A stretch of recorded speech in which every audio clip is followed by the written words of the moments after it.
Welcome. Well, you're at home with Jim and Joy, and you are an important part of our EWTN family, and we are so delighted that you've welcomed us into your home. You know, we would love to hear from you, so send us an email with a question or a comment to jimandjoy@EWTN.com.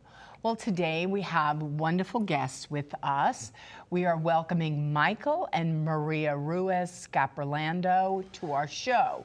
Now, they are visiting from the Archdiocese of Oklahoma City, where Michael serves as chancellor, and they are here to discuss the documentary American Martyr, the Stanley Rother story, and it's going to be in theaters August 25th and 26th.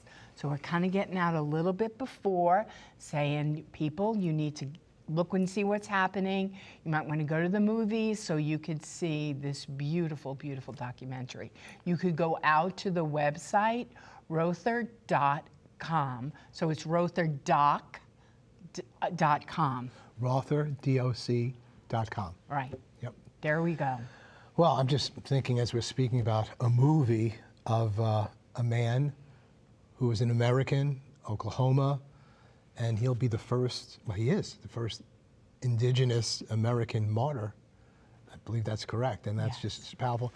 And to think that there's something that we can go to as a family, I'm assuming we can go as a family and see this. We want to spread this to our children, our 17 grandchildren, and go out and see this and be inspired. I really feel like, you know, what we're doing here today, we do so many shows, but when you have somebody like this and a blessed, you just want to be reverent, you know, like, because this man knew what he believed, he lived what he believed, he wasn't jumped, came back home to Oklahoma, saying your life's under threat, goes back to Oklahoma, and he's basically, Goes back to Guatemala. What did I say? Oklahoma. Thank you. to Guatemala, where his people were, where his heart was and still is, and says, yeah, I can't leave these people. The shepherd doesn't flee. You know, I have to be there with them. He went back there to live his life, not to die, but through the circumstances and situations and civil war there, and they'll tell us more fully the story, there was a hatred for him and for the church, and he winds up losing his life for the hatred of the church. And he becomes, you know, over time here with these people helping so much in terms of promoting his life and legacy, and the good bishop there, Archbishop Oakley, and the people there. I mean, they've just taken in Father Stanley Rother like incredible. And the shrine there, which is just beautiful. So we're going to hear all about this. And I'm sure they would want us to ask his prayers and intercessions for various situations. Who knows, maybe you'll receive a miracle. Who knows, maybe one of your children that's left the church will come back as we ask for Father Stanley's prayer. Joe, you want to do this? Yeah, we'd like to take a moment to remind you all that EWTN is only made possible through the generosity of viewers like you. And so if EWTN has strengthened and blessed your faith or your family, we humbly ask that you prayerfully consider making a financial gift. Just go out to EWTNmission.com so that we can continue to bring Christ's message to the world, the whole world. And let me tell you something, the whole world needs EWTN. And as Mother Angelica used to say, please keep us between your gas and electric bill. We can't do this without you. So go out to EWTN.com to make a donation, and we want to thank you for all of that have already given and for all of your prayers for this wonderful network. It's 45 years. We've come a long way, but God has a long way for it to go, and you want to be a part of that solution. American Martyr, the Stanley Rother story. There's plenty more to come. We'll be right back. Please don't go away.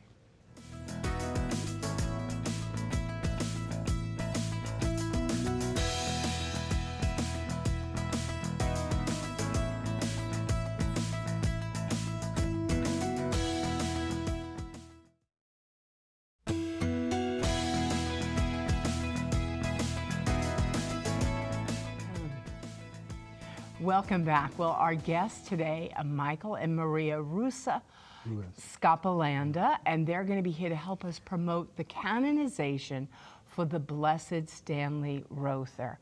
Now, Maria had been on a while ago in 2017.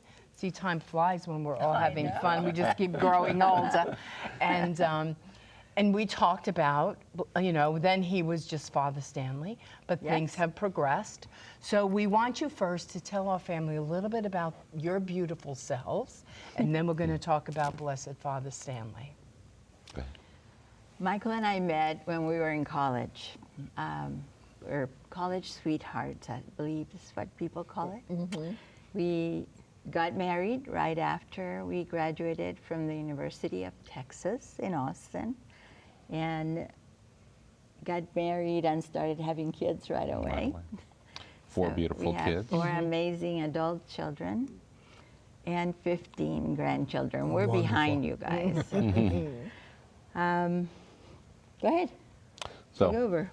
yeah, and so most of my life, professional life, I was a law professor, and became chancellor for the Archdiocese 8.5 years ago. Okay. And Maria raised our kids, and also was a freelance journalist with several books. Yeah, any writing I've done from home all my adult life. And then tell our family how the both of you got involved with this beautiful mission and this promotion. It's become a thing now. It's huge, yeah. For me, it was a book project first. The Archdiocese commissioned me to write the first biography of Father Stan.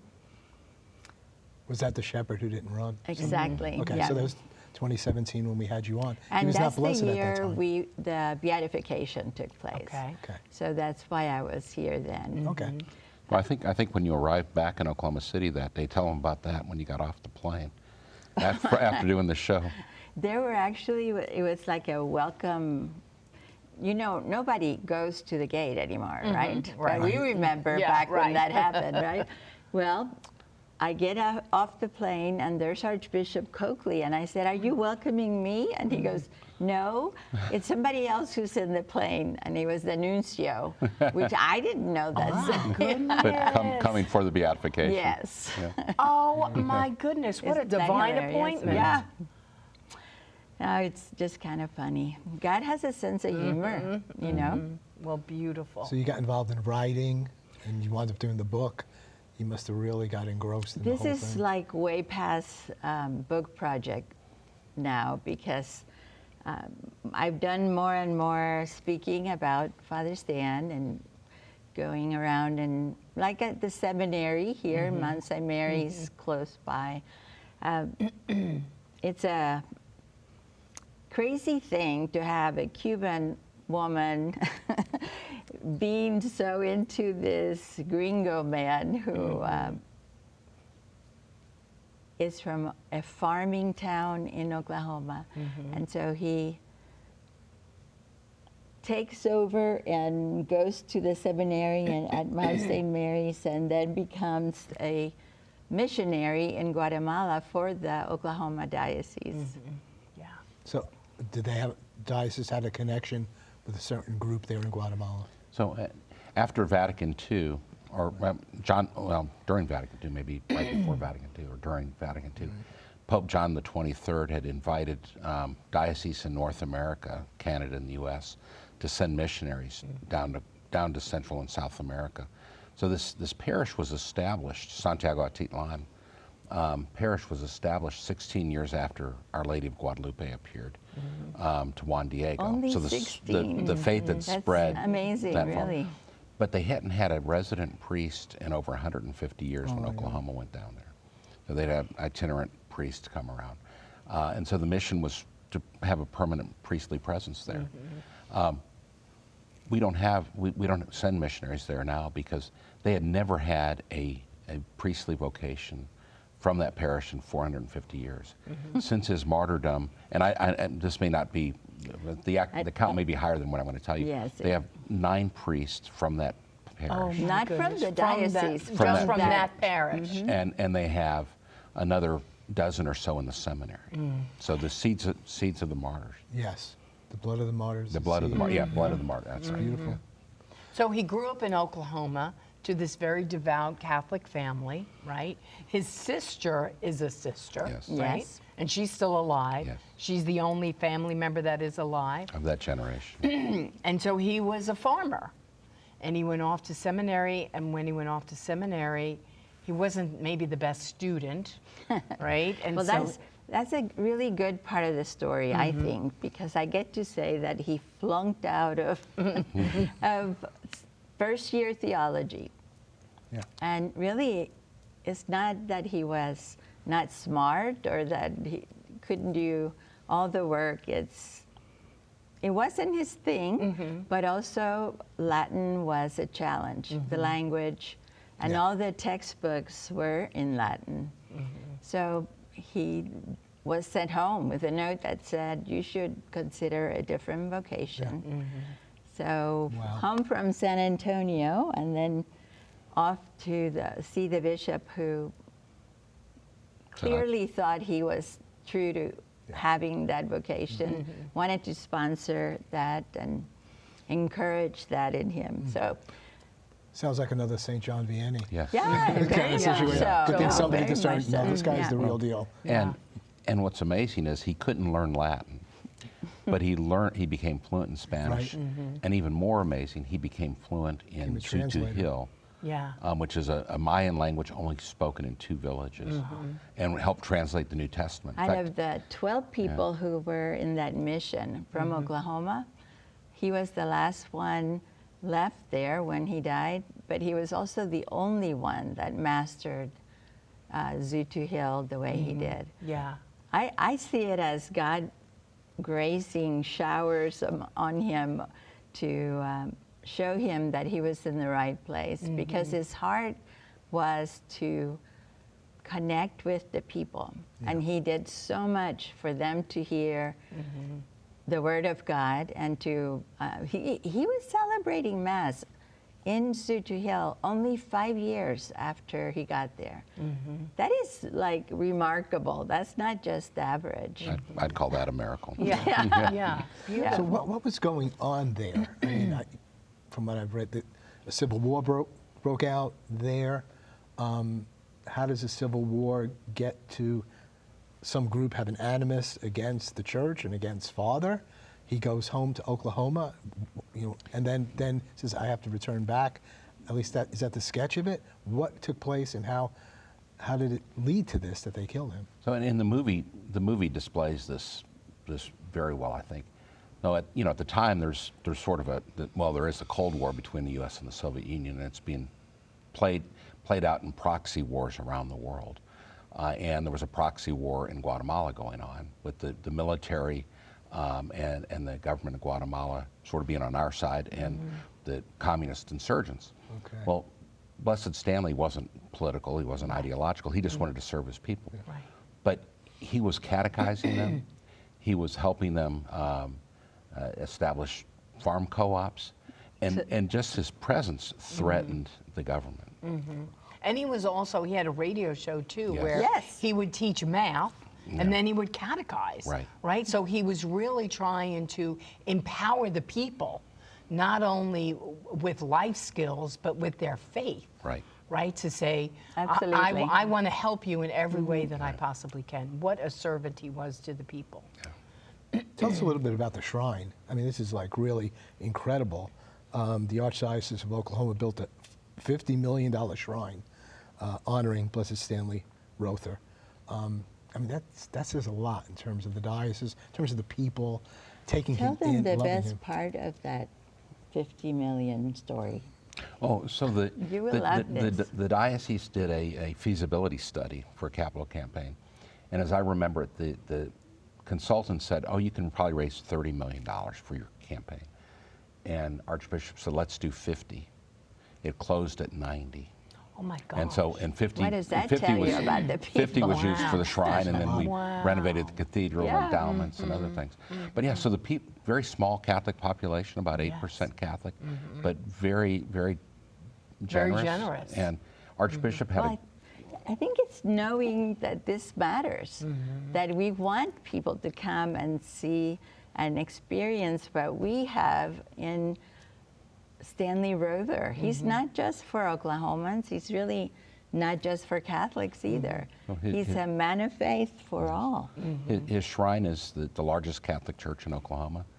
The main church seats about 2,000. He's buried in the altar of the chapel. The chapel seats about 150. And then Archbishop had this brilliant insight. He said, let's build a Tepeyac Hill. So we built a Tepeyac Hill. We have a 12-foot Our Lady of Guadalupe and a 6-foot kneeling Juan Diego. And we were there before we left, right before we left for the airport. We went by the shrine, and the hilltop in 100-degree weather was full of pilgrims. Full Yes. of pilgrims, because people Yeah. can go there for a pilgrimage, right? Yes. Absolutely. How beautiful. And really, it's not just the building.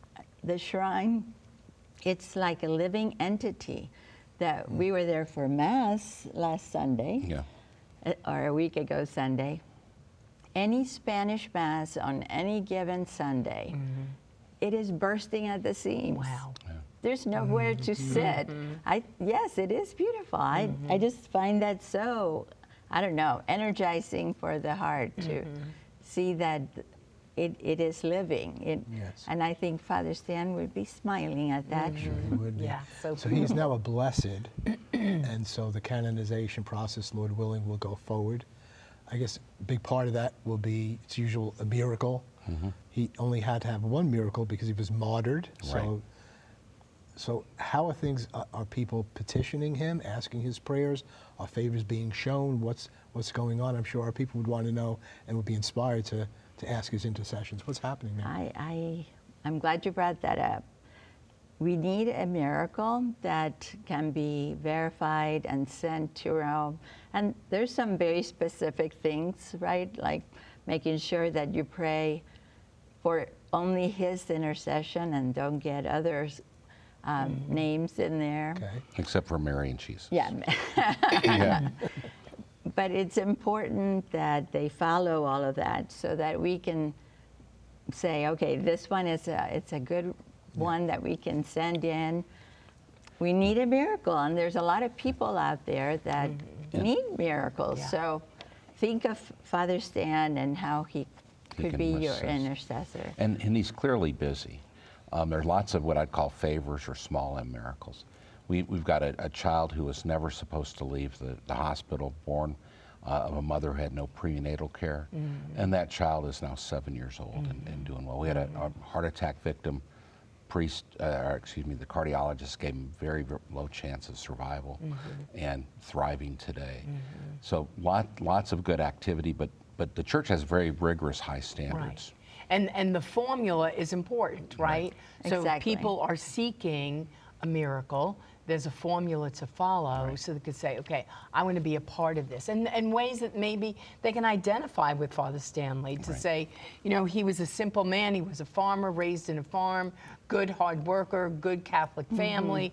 I identify with him. He is like me. Yes. And that would be so For beautiful. the shrine, you can go to rothershrine.org, rothershrine.org, for the film, rotherdoc.com, R-O-T-H-E-R, doc, D-O-C.com. We want to hear more about this.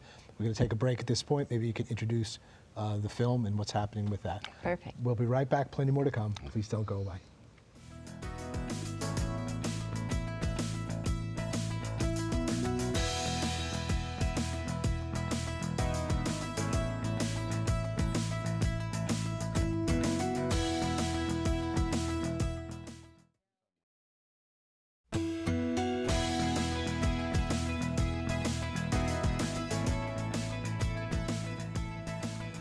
Welcome back, continuing our conversation about Blessed Stanley Rother from Oklahoma City Archdiocese there.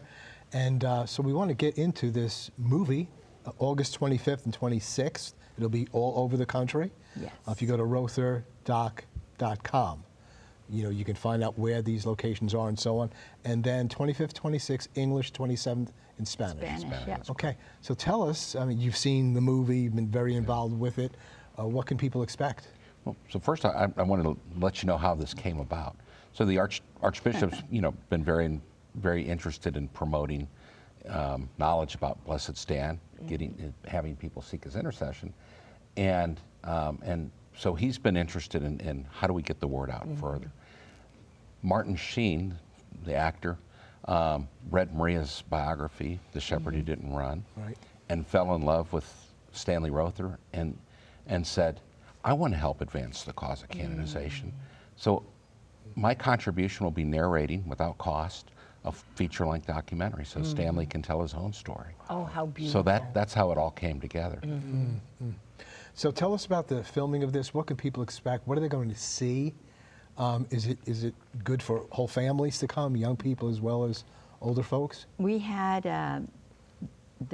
what is it called? The The premiere. premiere in Oklahoma City a couple of weeks ago. And we had all of our grandkids and kids there, except for the babies who were home sleeping. But yes, I would encourage whole families to go. And it will bring out questions in some of the older kids, and that's what we want, right? About why was that happening, or why did they treat him that way, and that kind of thing. But I think that's healthy. It is. And it's amazing that they would look at Father Stan and say, okay, and this is how he responded. Because that's when I say, that's why we want him to be declared a saint for the Universal Church, right? Yeah. That's right. To be a beautiful witness. The documentary is one more avenue, one more instrument that we can put out there for people everywhere to get to know Stanley Rother. And the documentary's got beautiful cinematography, Oh, both in it is Oklahoma very and well Guatemala. shot. And then interviews with people who knew him, and also an actor reading some of his letters, and then pictures and videos from Beautiful. of Stanley Rother and his family. Well, thank God you're with us. You'll be back with us tomorrow. You Yes. can unpack the movie more fully. I got a lot of questions for you on that. Father Rother, just in his person, Blessed Father Rother, the canonization process. Anything else you want to bring up? What a great blessing it is for us to have the Scaperlandas here with us, promoting the life and the legacy, the witness of Father Stanley Rother, the first American-born indigenous martyr. What a great honor, and we can feel his presence even in this show. So God bless you. God bless all of your loved ones. Keep it on EWTN. You're an important part of this family. You're never alone. You're always at home with Jim and Joy. Bye now.